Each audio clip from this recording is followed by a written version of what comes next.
എല്ലാവർക്കും നമസ്കാരം. 6ാം ക്ലാസ്സിൻ്റെ 1ാം പാഠമായ മധുരം രുചിര എന്ന പാഠത്തിൻ്റെ 2ാമത്തെ വീഡിയോ ആണ് ഇതിൽ ഉൾക്കൊള്ളിച്ചിരിക്കുന്നത്. 1ാമത്തെ വീഡിയോയിൽ 3 സുഭാഷിതങ്ങളുടെ അർത്ഥവും 1ാമത്തെ പ്രവർത്തനമാണ് വിവരിച്ചത്. ഇതിൽ ബാക്കിയെല്ലാം ഉൾക്കൊള്ളിച്ചിരിക്കുന്നു. 2ാമത്തെ പ്രവർത്തനം പേജ് നമ്പർ 12 ഉള്ളത്. വാക്യാനി ഉച്ചൈഹി വദതു ലിഖതു ച എന്നാണ് പ്രവർത്തനം. വാക്യങ്ങൾ ഉറക്കെ പറയുകയും എഴുതുകയും ചെയ്യൂ എന്നാണ്. അവിടെ 4 ചിത്രങ്ങൾ കൊടുത്തിട്ടുണ്ട്. 1ാമത്തെ ചിത്രത്തിൻ്റെ അടിയിൽ കൊടുത്തിരിക്കുന്നു മാതാമഹി അജാം ആനയതി. അജാം ആനയതി, അടിവരയിട്ടിരിക്കുന്നു അജാം, ആടിനെ കൊണ്ടുവരുന്നു. പെണ്ണാട് എന്നാണ് അജാ എന്ന് വെച്ചാൽ, സ്ത്രീലിംഗ പദമാണ്. അജാം എന്ന് വെച്ച് കഴിഞ്ഞാൽ പെണ്ണാടിനെ കൊണ്ടുവരുന്നു. ആര്? മുത്തശ്ശി പെണ്ണാടിനെ കൊണ്ടുവരുന്നു എന്നർത്ഥം. അടുത്ത വാക്ക് ശാസ്ത്രജ്ഞാഹ വിക്ഷേപണീം പ്രേഷയന്തി. ശാസ്ത്രജ്ഞന്മാർ വിക്ഷേപണീം റോക്കറ്റ് അയക്കുന്നു എന്നാണ്. വിക്ഷേപണിയെ അയക്കുന്നു എന്നർത്ഥത്തിൽ വിക്ഷേപണി എന്ന ഈകാരാന്ത സ്ത്രീലിംഗ പദം, അതിനെ വിക്ഷേപണി ദ്വിതീയ വിഭക്തിയാണ്, അതിനെ എന്നർത്ഥത്തിൽ പ്രയോഗിച്ചിരിക്കുന്നു. അതേപോലെ നമ്മൾ താഴെയുള്ള വാക്കുകളെ ബ്രാക്കറ്റിലുള്ള വാക്കുകൾക്ക് ദ്വിതീയ വിഭക്തി കൊടുത്ത് എഴുതണം. അങ്ങനെ നോക്കുമ്പോൾ അവിടെ വരുന്നത് ബാലഹ ബ്രാക്കറ്റിൽ വീണ വാദയതി. എങ്ങനെ വരണം? ബാലഹ വീണാം വാദയതി. അടുത്തത് നോക്കൂ, പിതാമഹ ആകാശവാണി എന്ന് ബ്രാക്കറ്റ് കൊടുത്തിരിക്കുന്നു. ശൃണോതി, മുത്തശ്ശൻ അല്ലേ? മുത്തശ്ശൻ ആകാശവാണി, റേഡിയോ കേൾക്കുന്നു എന്നർത്ഥം. അപ്പോൾ പിതാമഹ ആകാശവാണീം ശൃണോതി എന്നാണ് അവിടെ വരേണ്ടത്. ഈ പേജിൽ കൊടുത്ത സ്ത്രീലിംഗ രൂപങ്ങളും അതിൻ്റെ മാറ്റം വന്ന ദ്വിതീയ വിഭക്തി രൂപങ്ങളും ഇവിടെ കൊടുത്തിട്ടുണ്ട്. അജാ അജാം, വിക്ഷേപണി വിക്ഷേപണീം, വീണ വീണാം, ആകാശവാണി ആകാശവാണീം. ഇത്തരത്തിൽ അടിവരയിട്ട അല്ലെങ്കിൽ വിട്ടുപോയ വാക്കുകളെ മാറ്റി എഴുതി ദ്വിതീയ വിഭക്തി രൂപത്തിലേക്ക് എഴുതിയിട്ട് അതിന് ഉറക്കെ വായിക്കുകയും നോട്ട് ബുക്കിലേക്ക് എഴുതുകയും ചെയ്യണം എന്നാണ് പ്രവർത്തനം. 3ാമത്തെ പ്രവർത്തനം എന്നത് 12ാം പേജിൽ ലാസ്റ്റ് കാണുന്നത് സുഭാഷിതം ഭാവാത്മകതയാ വ്യക്തിശഃ സംഘശഃ വ വിദ്യാലയ സഭായാം ആലബന്ധു. ഈ പാഠത്തിൽ കൊടുത്തിരിക്കുന്ന സുഭാഷിതങ്ങൾ, നമ്മുടെ പാഠഭാഗം സുഭാഷിതമാണല്ലോ, അവ ഭാവത്തോടെ വ്യക്തിശഃ എന്ന് വെച്ചാൽ സിംഗിളായിട്ട് ഒരാൾ മാത്രമായിട്ടോ, സംഘശഃ ഗ്രൂപ്പായിട്ടോ, വ ഏതെങ്കിലും തരത്തിൽ വിദ്യാലയ സഭായാം ആലബന്ധു അസംബ്ലിയിൽ അവതരിപ്പിക്കാനാണ്, പാടുവാനാണ് പറയുന്നത്. അടുത്ത പ്രവർത്തനം, ആ പ്രവർത്തനം അപ്പോൾ അത് നോക്കി അത്തരത്തിൽ ചെയ്യുക. അടുത്ത പ്രവർത്തനം പേജ് നമ്പർ 13 നമുക്ക് നോക്കാം. ഏകമത്യം മഹാബലം ഇത്യാശയമധികൃത്യ ലഘുഭാഷണം കക്ഷ്യായാം അവതാരയതു. ഐക്യമത്യം മഹാബലം എന്ന ആശയം അധികരിച്ചുകൊണ്ട്, ആ ആശയം വെച്ചുകൊണ്ട് ഒരു ചെറിയ പ്രഭാഷണം ക്ലാസ്സിൽ അവതരിപ്പിക്കാനാണ് പറയുന്നത്. സൂചന കൊടുത്തിട്ടുണ്ട്, ഒരു സൂചനാ ബോർഡ് അവിടെ കാണാം.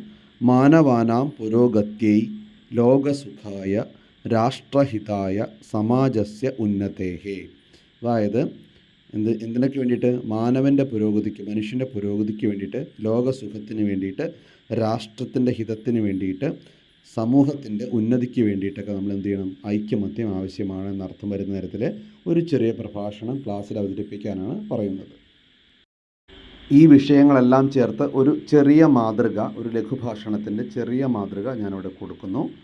അത്രാഹം ഏകമത്യം മഹാബലം ഇതി വിഷയമധികൃത്യ കിഞ്ചിത് വക്തുമിച്ഛാമി.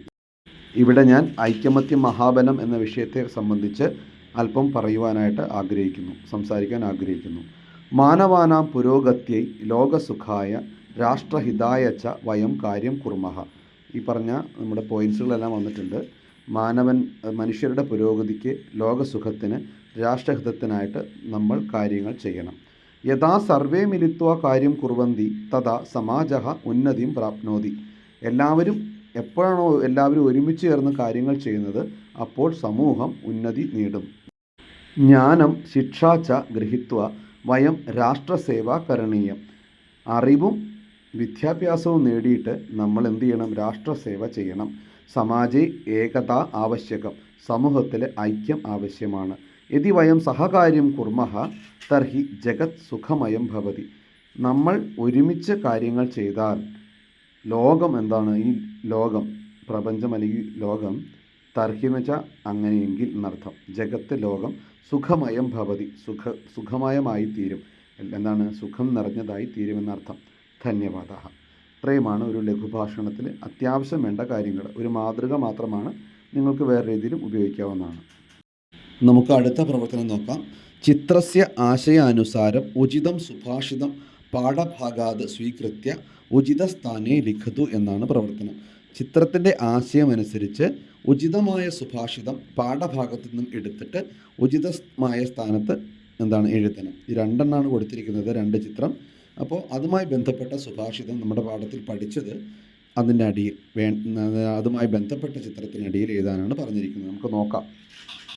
ഇവിടെ ഒന്നാമത്തെ ചിത്രത്തിൽ കാണുന്ന ഒരു ക്ലാസ് മുറിയാണ്. ആ ക്ലാസ് മുറിയിൽ കുട്ടികൾ വളരെ സ്മാർട്ടായിട്ടിരിക്കുന്നു. ടീച്ചർ എന്ത് ചെയ്യുന്നു? ആ ക്ലാസ് ഡിജിറ്റൽ സങ്കേതങ്ങളോടുകൂടി ക്ലാസ് എടുത്ത് കൊടുക്കുന്നു എന്നാണ് ചിത്രം കാണുന്നത്. രണ്ടാമത്തെ ചിത്രത്തിൽ ഉറുമ്പുകൾ കൂട്ടമായി ചേർന്ന് വലിയ ഭാരമുള്ള ഒരു കമ്പ് കൊണ്ടുപോകുന്നു.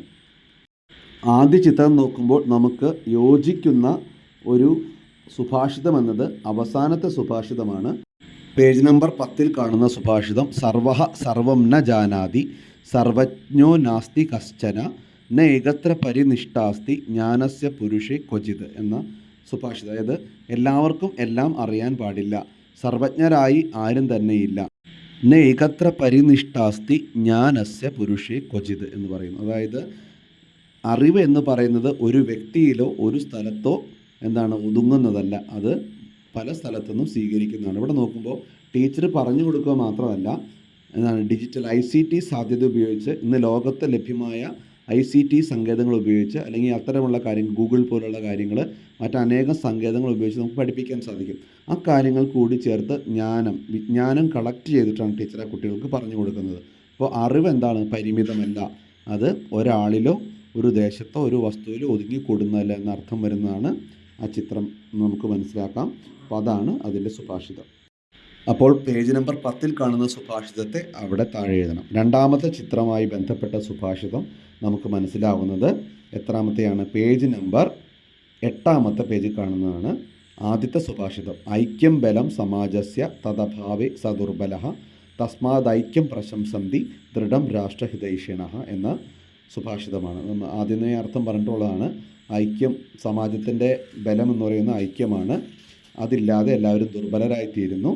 അതുകൊണ്ട് ഐക്യത്തെ രാഷ്ട്രത്തെ സ്നേഹിക്കുന്നവർ, രാഷ്ട്ര നന്മ ആഗ്രഹിക്കുന്നവർ ഐക്യത്തെ പ്രശംസിക്കുന്നു എന്ന സുഭാഷിതമാണ് അവിടെ അടിയിൽ എഴുതേണ്ടത്. പേജ് നമ്പർ 8 സുഭാഷിതം ഉറുമ്പുകളുടെ താഴെ എഴുതി കൊടുക്കുക. അങ്ങനെ ആ പ്രവർത്തനം അവിടെ അവസാനിക്കുന്നു. അടുത്ത പേജിൽ 14 പേജിലെ അവസാന പ്രവർത്തനം പദാനാം അർത്ഥം ലിഖതു, പദങ്ങളുടെ അർത്ഥം എഴുതുക. അതിനായി ശബ്ദകോശം നമുക്ക് ഉപയോഗിക്കാം. പേജ് നമ്പർ 15 കാണുന്ന ശബ്ദകോശം ഉപയോഗിക്കാം. മറ്റ് സങ്കേതങ്ങളും ഉപയോഗിച്ചിട്ട് അതിൻ്റെ അർത്ഥം നമുക്ക് എഴുതാം. വാക്കുകൾ നോക്കൂ. ദുർബലഹ, ജാനാതി, മിത്രം, വിശ്വം, ധീഹി എന്ന വാക്കുകളാണ് കൊടുത്തിരിക്കുന്നത്. നമുക്ക് അതിൻ്റെ അർത്ഥം ഒന്ന് നോക്കാം.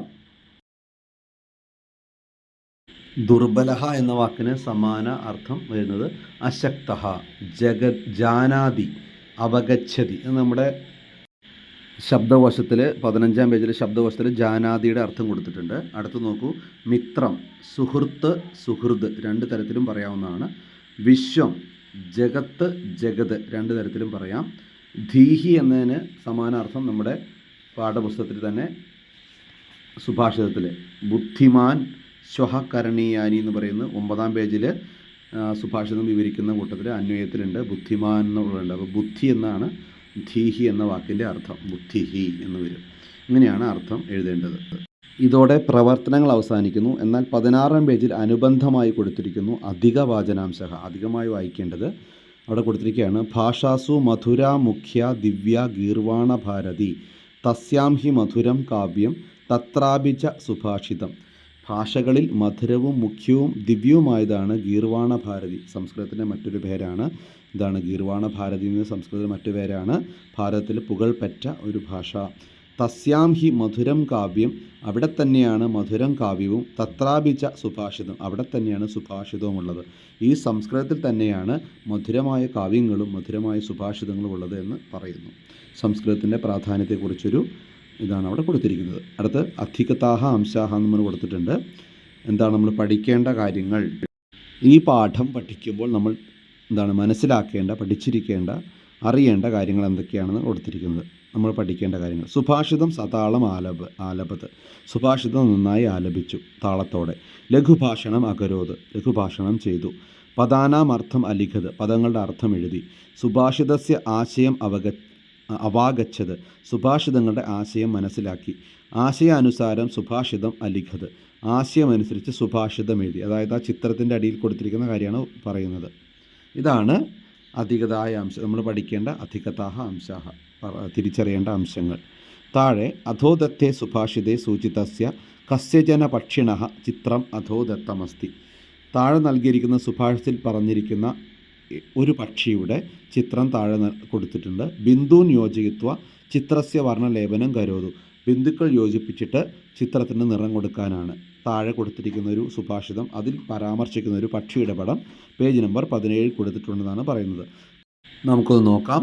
കാകദൃഷ്ടിർ ഭഗധ്യാനം ശ്വാനനിദ്ര തഥൈവച അല്പാഹാരം ജീർണവസ്ത്രം ഏതത് വിദ്യാർത്ഥി ലക്ഷണം. വിദ്യാർത്ഥി ലക്ഷണം, അതായത് വിദ്യാർത്ഥികളുടെ ലക്ഷണം എന്താണെന്നാണ് ഇവിടെ വിവരിക്കുന്നത്. കാകദൃഷ്ടി, കാക്കയുടെ പോലെയുള്ള ദൃഷ്ടി. എന്താ കാക്കയുടെ നോട്ടത്തിൻ്റെ പ്രത്യേകത? എല്ലാം ചൂഴ്ന്നു നോക്കുന്നവനാണ് കാക്ക. അതുപോലെ ചുറ്റുപാട് നിരീക്ഷിച്ച് എപ്പോഴും ഇരിക്കുന്ന പക്ഷിയാണ് കാക്ക. അതേപോലെ ആയിരിക്കണം ഒരു വിദ്യാർത്ഥി. ബഗധ്യാനം, കൊക്കിനെ പോലെ. ബഗഹ കൊക്ക്, കൊക്കിനെ പോലെ ധ്യാനത്തെ, അതായത് കൊക്ക് എന്താണ് വളരെ സൈലൻ്റായിട്ട് വളരെ ധ്യാന നിമഗ്നനായിട്ടാണ് ഇരിക്കുക. കൊക്കിനെ പോലെ ശാന്തനായി എല്ലാം കാണുവാനും കേൾക്കുവാനും സാധിക്കണം ധ്യാന മനസ്സോടെ. ശ്വാനനിദ്ര, പട്ടിയുടെ നായയുടെ ഉറക്കം പോലെ ആയിരിക്കണം വിദ്യാർത്ഥിയുടെ ഉറക്കം. എപ്പോഴും ഉണർന്നിരിക്കണമെന്നർത്ഥം. ഏത് ഉറക്കത്തിലും എന്തും പറയാൻ സാധിക്കുന്ന തരത്തിലേക്ക് അറിവ് നേടുന്നവനായിരിക്കണം. അടുത്ത് തഥൈവച, അതുപോലെ തന്നെ അല്പാഹാരം, അല്പം ഭക്ഷണമേ കഴിക്കാവൂ. വയറ് നിറച്ച് ഭക്ഷണം കഴിച്ചാൽ പഠിക്കാനുള്ള കാര്യം പഠിക്കാനോ അത് മനസ്സിലാക്കാനോ സാധിക്കില്ലെന്നാണ് പറയുന്നത്. അധികമായിട്ട് ക്ഷീണം വരും. ജീർണ വസ്ത്രം, ഇത് പണ്ടത്തെ ഒരു ആ രീതിയിൽ ചിന്തിക്കുന്ന ഒരു ഇതാണ് ജീർണ വസ്ത്രം. അതായത് കീറിപ്പറഞ്ഞ പഴയ വസ്ത്രം. അതായത് നല്ല വിദ്യാർത്ഥിക്ക് ഈ പുതിയ വസ്ത്രങ്ങൾ എടുക്കുവാനോ അല്ലെങ്കിൽ ഉടുക്കുവാനോ അതിനുള്ള നേരമില്ല. അതായത് അവന് പഠനത്തിലായിരിക്കണം ശ്രദ്ധ. ഇപ്പോഴത്തെ കോണ്ടക്സ്റ്റ് വെച്ച് നോക്കുമ്പോൾ അത് എത്രമാത്രം ശരിയാണെന്ന് നമുക്ക് പറയാൻ സാധിക്കില്ല. എന്നാലും ജീർണ വസ്ത്രം ഏതത് വിദ്യാർത്ഥി ലക്ഷണം. ഈ ഗുരുവിൻ്റെ അടുത്ത് പോയി പഠിക്കുന്ന കുട്ടികൾ എല്ലാ ദിവസവും അന്നത്തെ കാലഘട്ടത്തിൽ എല്ലാ ദിവസവും ഡ്രസ്സ് മാറുകയോ അല്ലെങ്കിൽ എല്ലാ ദിവസവും അതിനുള്ള നേരമൊന്നും കിട്ടില്ല. പഠനത്തിലാണ് ശ്രദ്ധ. അതുകൊണ്ടാണ് ആ ജീർണവസ്ത്രം എന്ന് പ്രയോഗിക്കാൻ കാരണം. ഇന്നത്തെ കോണ്ടക്സ്റ്റിൽ അതല്ല, വൃത്തിയോടെ നടക്കണമെന്നാണ് വേണ്ടത്. ഏതത് വിദ്യാർത്ഥി ലക്ഷണം, ഇതാണ് വിദ്യാർത്ഥികളുടെ ലക്ഷണം എന്ന് പറയുകയാണ്. അപ്പോൾ ഈ കൊടുത്തിട്ടുള്ള ഈ സുഭാഷിതത്തിൽ പറഞ്ഞിരിക്കുന്ന ഒരു പക്ഷി അവിടെയുണ്ട്. അതാണ് കാകഹ. നമുക്കിവിടെ കാണാൻ പറ്റും, പുത്തു യോജിപ്പിച്ച കാക്കയാണെന്ന് മനസ്സിലാക്കും പറ്റും. കാകഹ. അപ്പോൾ നമ്മൾ എന്ത് ചെയ്യണം? ആ ചിത്രം പുത്തുകൾ യോജിപ്പിച്ച് ചിത്രമാക്കിയിട്ട് അതിൽ നിറം കൊടുക്കണം. ഇതിൻ്റെ ഒരു പ്രത്യേകത എന്താണെന്ന് വെച്ച് കഴിഞ്ഞാൽ ഈ ഒരു ചിത്രം അടുത്ത പാഠത്തിലേക്കുള്ള ലിങ്ക് ആക്ടിവിറ്റി കൂടിയാണ്. അപ്പോൾ ഇത് നമ്മൾ പൂരിപ്പിച്ച് ചിത്രത്തിന് വർണ്ണം കൊടുത്തിട്ട് പക്ഷികളെക്കുറിച്ച്, മൃഗങ്ങളെക്കുറിച്ച്, അവയുടെ പ്രാധാന്യത്തെക്കുറിച്ച്, അവയെ സ്നേഹിക്കേണ്ടതിനെ പറ്റിയൊക്കെ വിവരിച്ചിട്ട് വേണം രണ്ടാമത്തെ പാഠമായ ആപതി മിത്രം ജാനീയാത് എന്ന പാഠത്തിലേക്ക് കടക്കുവാൻ. അപ്പോൾ പ്രിയപ്പെട്ടവരെ, ഇതോടുകൂടി ഈ ഒന്നാം പാഠം അവസാനിക്കുകയാണ്. എല്ലാ പ്രവർത്തനങ്ങളും എല്ലാം വിശദീകരിച്ചു കഴിഞ്ഞു. വളരെ മനോഹരമായി പഠിക്കാൻ ഈ പുതിയ അധ്യയന വർഷം നിങ്ങൾക്ക് ഇടയാകട്ടെ എന്ന് പ്രാർത്ഥിക്കുന്നു. ആശംസകൾ. ധന്യവാദം.